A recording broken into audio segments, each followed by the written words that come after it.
everyone, we are Miguel and Zenia, and in this podcast we are going to discuss about the LGBTQ plus community in the fields of science, technology, engineering, and maths, or commonly shortened as STEM. For that, we will have three guests willing to give us some of their knowledge on the topic. We both are PhD students with a Marie Curie fellowship, and we belong to a network called SMART-X. I, myself, am from Mexico, and currently I am doing my PhD degree in physics in Germany. On the other hand, Zenia is from Greece, and she is doing her PhD degree in chemistry, also in Greece. As a network, we have an Optica chapter, and our activities are not only related with science, but also about diversity and inclusion. Therefore, we take the opportunity during this Pride Month to talk about LGBTQ plus people in STEM, because this topic has been getting attention during the last years and is relevant to our network. However, before going into deep in this topic, we would like to give you a short introduction about the Pride Month. Everything started on the 28th of June in 1969 when the police raided a popular gay bar in New York called the Stonewall Inn. We need to remember that back then homosexuality was considered illegal in the US and gay bars were raided by the police frequently. After this, a group of LGBTQ people organized a series of protests to fight for the rights and visibility of the community.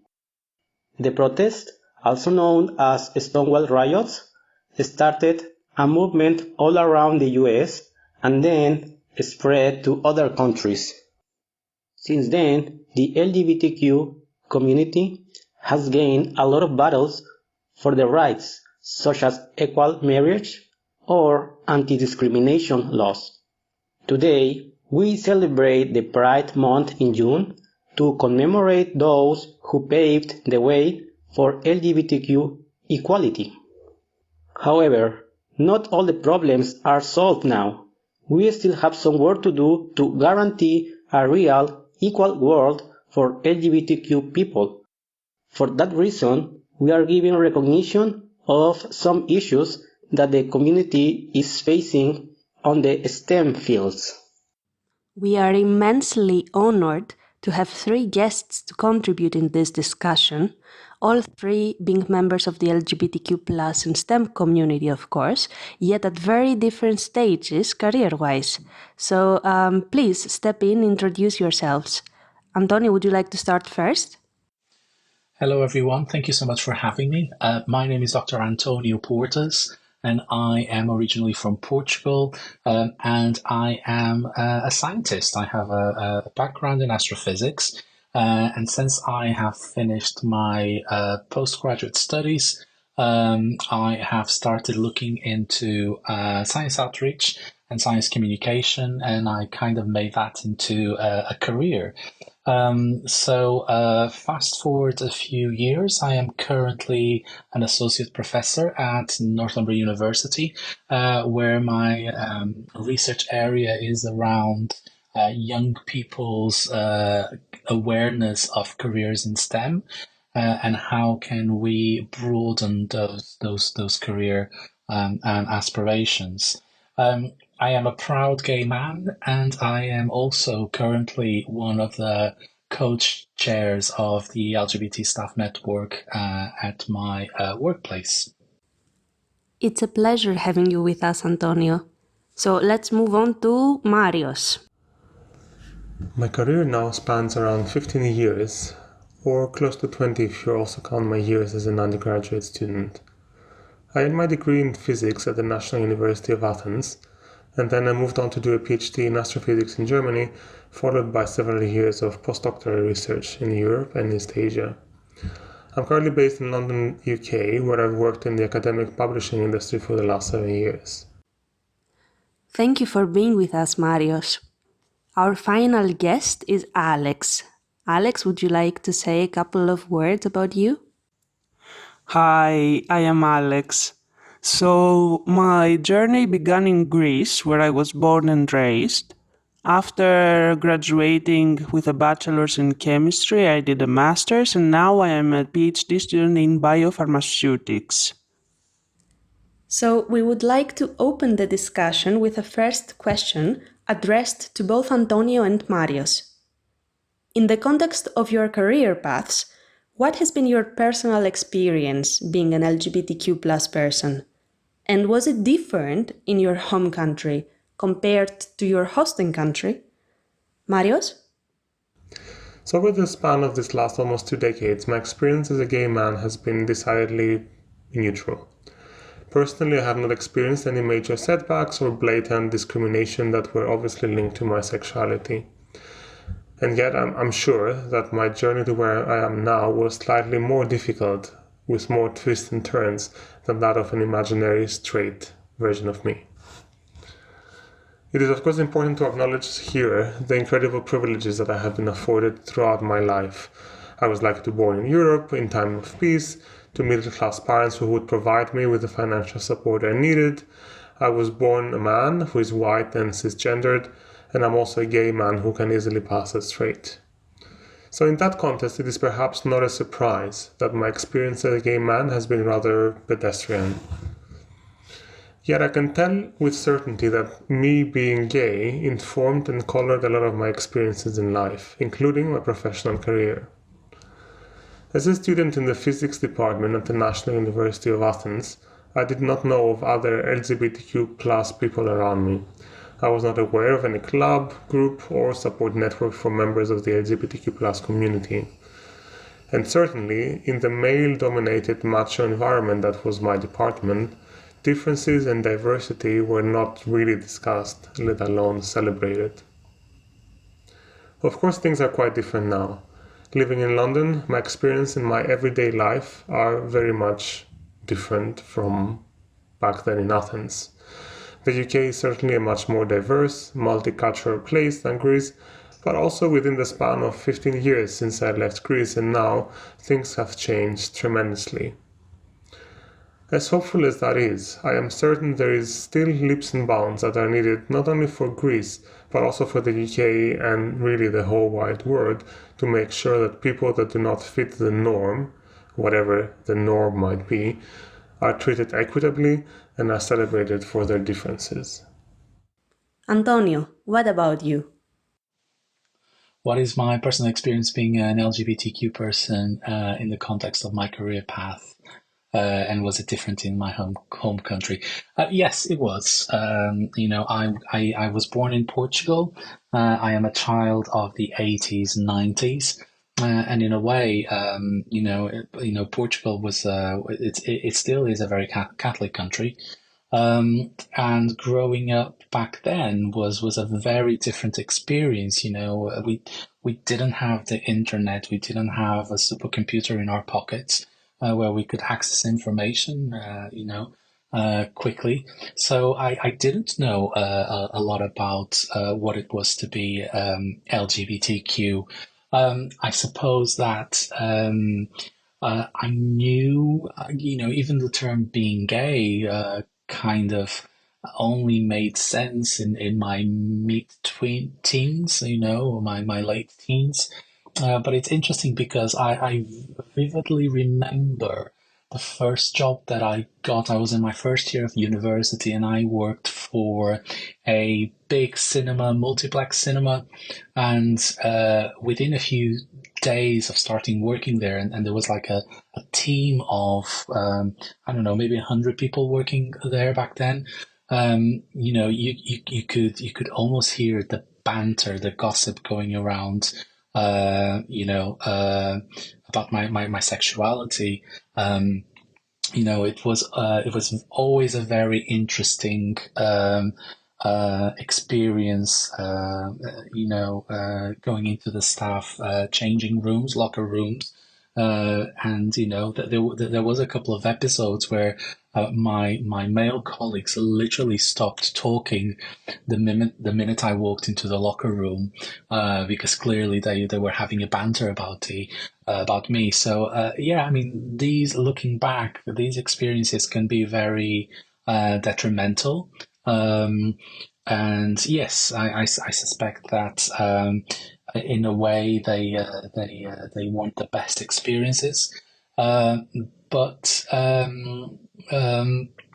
to be honest, I just kept doing my job. I was lucky enough that the managers were not interested at all about my sexual orientation. They were just interested in my performance in that job in particular. So it was very different back then in Portugal. I think things eased out a little bit when I first moved to the UK, and I started my postgraduate studies here. I finally managed to relax. I finally managed to start coming out to people a bit more, and I don't think I've ever experienced discrimination in the workplace just for being LGBTQ. So I think in that sense, I am quite lucky, because I do know of horrible stories of colleagues of mine that have experienced that kind of prejudice against them. A second question that inevitably crosses my mind is whether you have felt the need to hide your identity at some point throughout your professional career, and if so, what was the reason for that? Marius, would you like to speak first about it? Throughout my career, I have been lucky enough to live in 5 different countries on 2 different continents, and I had the opportunity to visit many more countries through conferences and work trips. I find it astonishing that there are still almost 70 countries around the world that officially criminalize homosexuality, 10 of which punish homosexuality by death. While I have been fortunate enough to avoid these countries, I have certainly found myself in situations where I felt I needed to hide my identity as a gay man. Perhaps the most pertinent example would be my 5 years living in South Korea. I worked as a postdoctoral researcher. Now, South Korea is an extremely uniform country that only relatively recently opened itself up to foreigners. It is a highly religious country, which as a result has developed a very puritanic culture. This kind of culture naturally leaves no space for discussions around sexuality. It is also a country where differences are far from celebrated. In fact, they are actively discouraged. So in that context, when I arrived in South Korea, not only was I hit by all the other cultural differences usually associated with living in a foreign country, I was also very conscious of my sexuality, setting me far apart from the norm of the country I was residing in. For the first few years, I certainly did not disclose my sexuality to my colleagues, all of whom were Korean, but also I could not even share with them the small details of my life outside of work that might hint at my sexuality. Later on, when I was fortunate to enter into a long-term relationship, I had to actively avoid speaking about my partner and our lives together, and had to refer to him as a friend and eventually as my flatmate. As I became more comfortable in my skin living in Korea, and I got to know my colleagues a bit better, I opened myself a bit more to them, though my sexuality was actually never openly discussed or addressed. The situation was further exacerbated by the fact that my then partner was closeted, and therefore there was an additional layer of secrecy required to make sure that I did not accidentally out him to his friends or his family. Unfortunately, this is not the only example I can bring up. Attending conferences, one of the usual questions asked in a social setting is whether one is married or whether they have children. Answering such questions is always a minefield for a member of the LGBTQ+ community, especially in a professional environment when interacting with people that may simply be acquaintances that one has just met, and therefore has no sense of how open or closed they might be in their thinking around diversity. Bringing my partner along to such professional events or conference trips was of course out of the question. At the end of the day, one can never know whether mentioning a same-sex partner or disclosing one's sexuality is going to have adverse effects or violent reactions until one has actually done it. And that is enough to create the mental pressure and stress that most members of the LGBTQ+ community have to live with in their professional lives and beyond them. On top of that, there is also the cumulative effect of microaggressions and off-the-cuff comments that make harmful assumptions about one's sexuality, which, at the end of the day, also add to the burden of being different. What about you, Alex? Have you had similar experiences to Marios? The answer is simply no. I currently live in a pretty conservative country in Eastern Europe, and I always have to hide my identity, not only throughout my professional career, but also through my personal life, which is really exhausting. As you can imagine, my identity is not always accepted by the society, and in my professional career, I often hear negative comments and jokes. So these things still happen at work, and they are, for me at least, a major indicator that it is still unsafe to be open about your sexual orientation or gender identity. When I hear negative racist comments and gossips from professors and colleagues regarding minorities such as Black people, the LGBTQ plus community, immigrants, among others, I'm not willing at all to open myself to them. As you can imagine, it's pretty unsafe.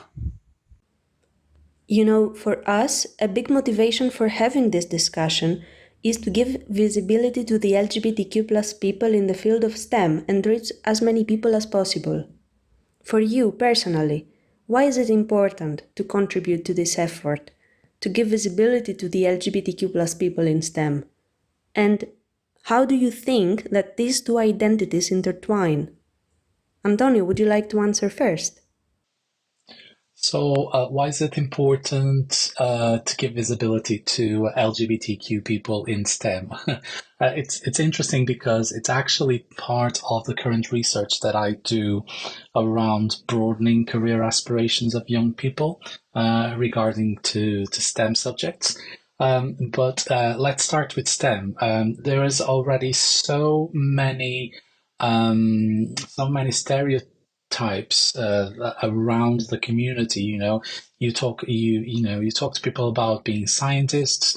There's a good fraction of the population that will go straight into those stereotypical images of a white male in a lab coat.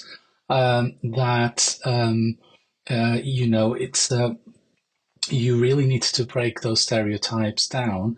And if you then bring in also that idea that STEM people are very nerdy, they have to be super intelligent to do what they do.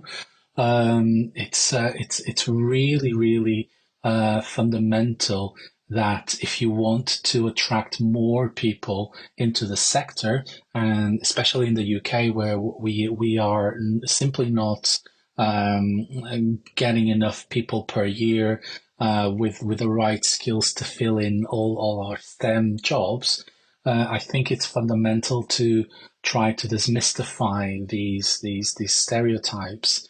And then on top of that, if you bring in being LGBTQ people in STEM, if you intersect these two spheres, I think, again, it's about supporting this demystification of these stereotypes.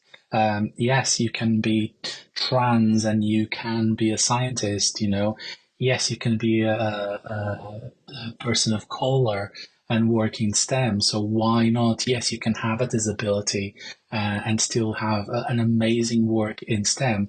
And we need to have these conversations, and we, again, it's like everything, representation matters. So the more we give visibility to people in our community that also happen to work in STEM, the better for make sure that We recruit from a very diverse pool of people that will bring their unique points of views onto their teams and onto their companies and their workplaces.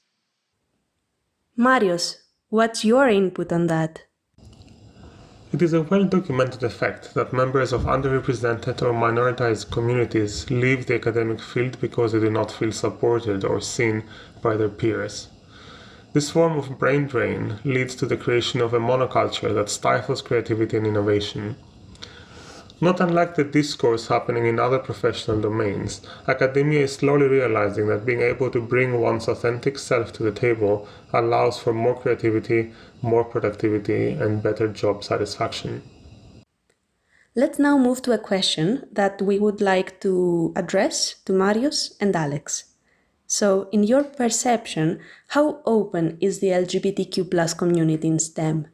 Is there any room for improvement? And do you feel supported by the community, and if so, in which ways? Marius, would you like to answer first? The STEM community and the academic research field more generally have made significant progress in accepting and celebrating members of the LGBTQ plus community within their midst. As an example, when I first started my PhD in astrophysics, I was not aware of almost any other colleagues that belonged to the LGBTQ plus community. Midway through my PhD, I discovered the existence of a list of LGBTQ plus astronomers. The list was very much US-centric, as the USA back in the day used to be at the forefront of progressive thinking and discussions around equity and diversity. The fact that out of a community of tens of thousands of people, the best we could do was a list of a website with a couple of tens of names on it showed the state of the field.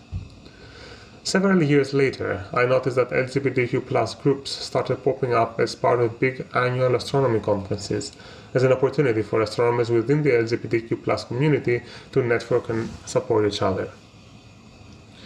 Nowadays, at least in London, I'm aware of at least a couple of different organizations that bridge the STEM and LGBTQ plus communities. There is a recurring queer STEM stand-up comedy night. There's also an LGBTQ plus and STEM group that organizes scientific talks and networking events. On top of that, most universities in the UK have LGBTQ plus groups and associations and celebrate Pride Month with different events, talks and panel discussions. The Pride Parade in London is routinely attended by big institutions and student associations from major London universities. I'm sure this list is not exhaustive, but it showcases the progress in representation.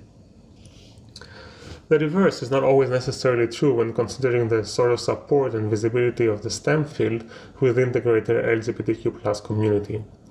Reverse stereotypes exist and persist in the way, for example, LGBTQ plus people are presented in, say, pop culture. Surely we can't all be actors, dancers, and other creatives.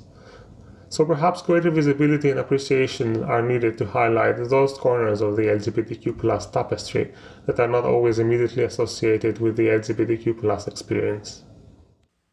It's your turn, Alex. From my personal experience in my life in France and Germany, I would say that LGBTQ plus community is pretty open in STEM.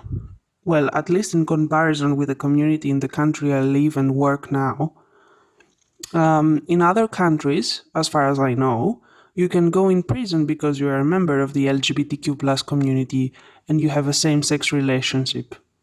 There is plenty of space for improvement, though.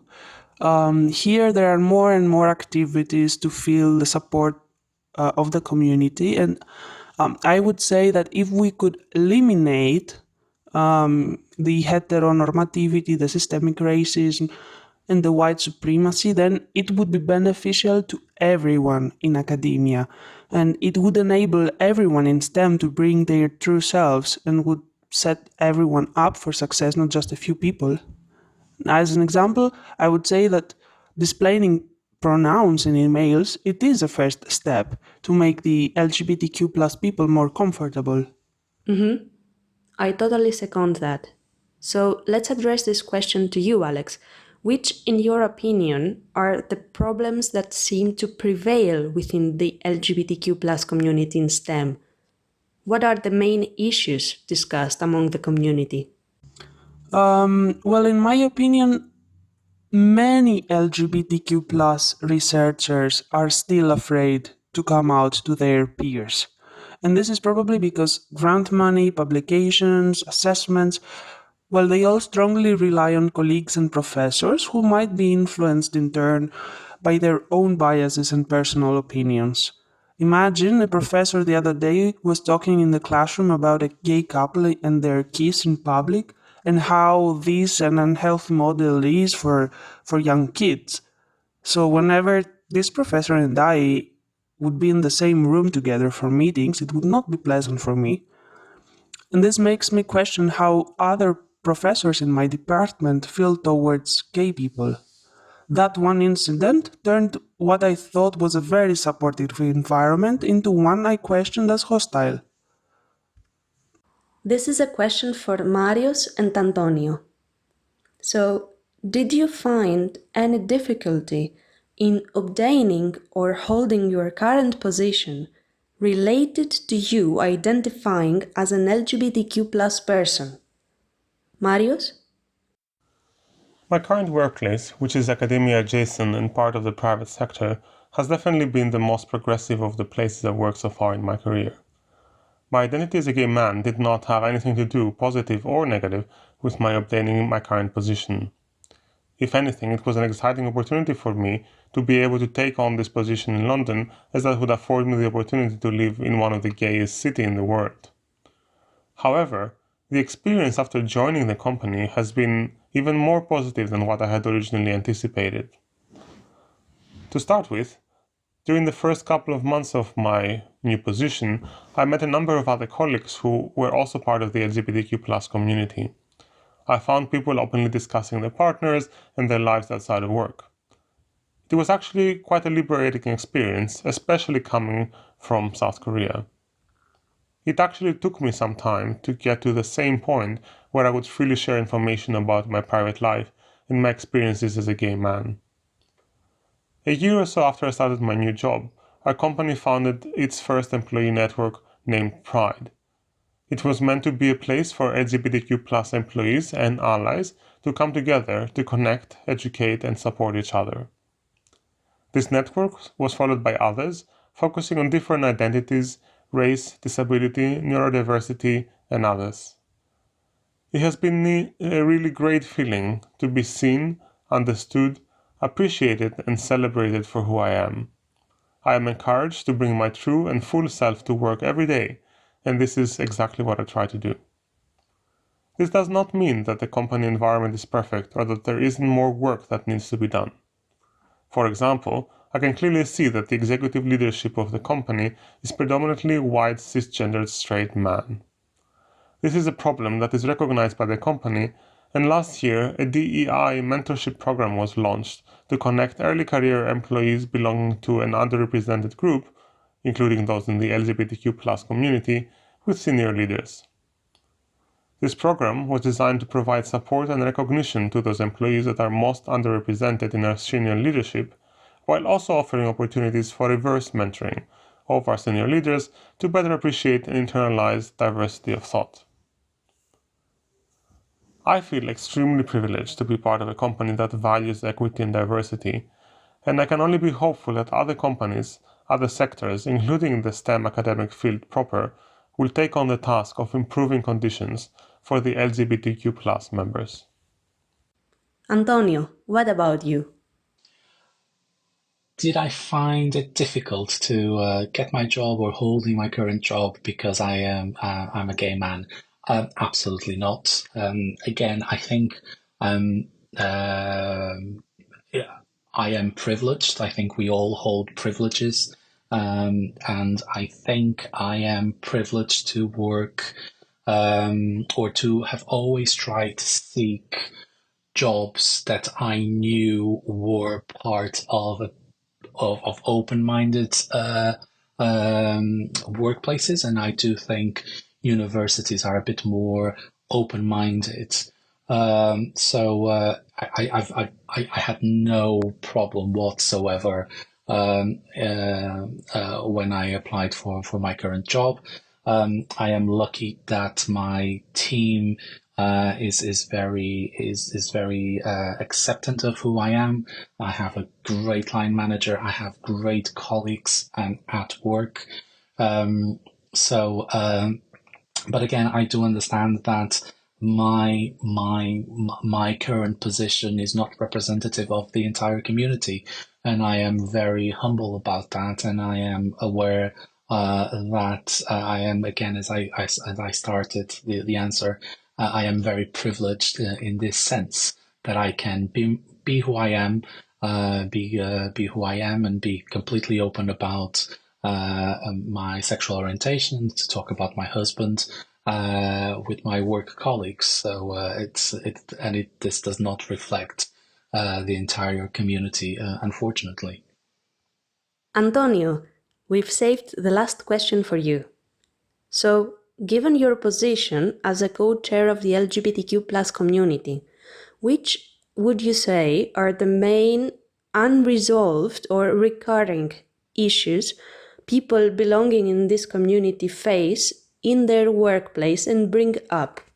It's a very interesting question. So as you can imagine, there's a lot of politics going on in the background, but it's also part of a bigger discussion of equality, diversity, and inclusion, or EDI, that has been going on in the UK, especially in the higher education sector, and also global companies. Everyone is quickly understanding that if you invest in people that belong to different communities, you boost productivity. So there is benefits in working with people that are very different from yourself. Okay, so in particularly our staff network, over the past few years, we have been talking about, and we still talk about, issues around freedom of speech. So where do you draw the line regarding giving voice to groups that have very different views from yourself around gender, around trans rights, and they use higher education spaces to voice these views. So where do you draw the lines? How do you engage in meaningful discussions with these with these groups? So that for us has been an ongoing issue. Participation. So how do you ensure that our colleagues that are statistically should be there, part of our community, how do you make sure that they engage in activities? And it has been a very long process since 5 years ago, where I knew of some colleagues that were part of the community, but there wasn't spaces to talk about, to come together as a network.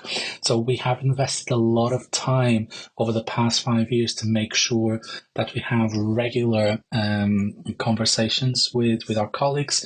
We've tried to create inclusive spaces where people just feel okay and people feel comfortable to come along and have a chat.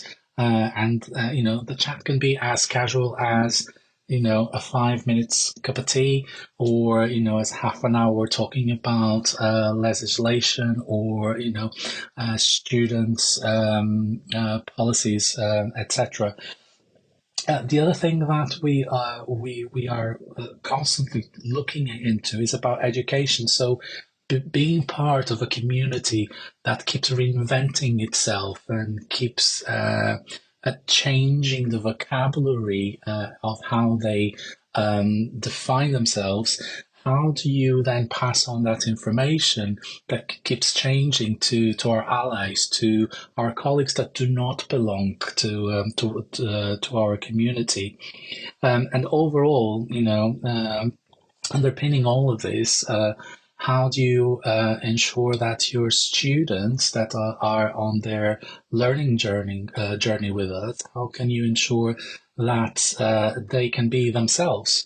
So we also have conversations about these topics, and I think overall, all of these are underpinned by the fact that universities are quite global places of study. So a university is probably the first time in your life where an 18-year-old comes and finds people from all walks of life. And it's probably it's also probably one of those workplaces where a member of staff encounters people from different backgrounds. So it's about trying to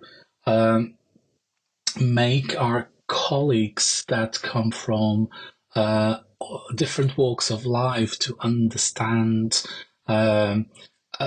what our community is about, how are we accepted by British society, and it's about trying to ensure that everybody can work together and everybody can respect everyone, really. Thank you very much, Antonio, for your response. We are Miguel and Zenia, and with this last question, we conclude our podcast about LGBTQ+ in STEM. Thank you, Antonio. Thank you, Alex, and thank you, Marius, for being with us today and sharing your valuable experience. Thank you for being with us today. For the public, thank you for listening, and we hope you enjoyed this interesting and important discussion.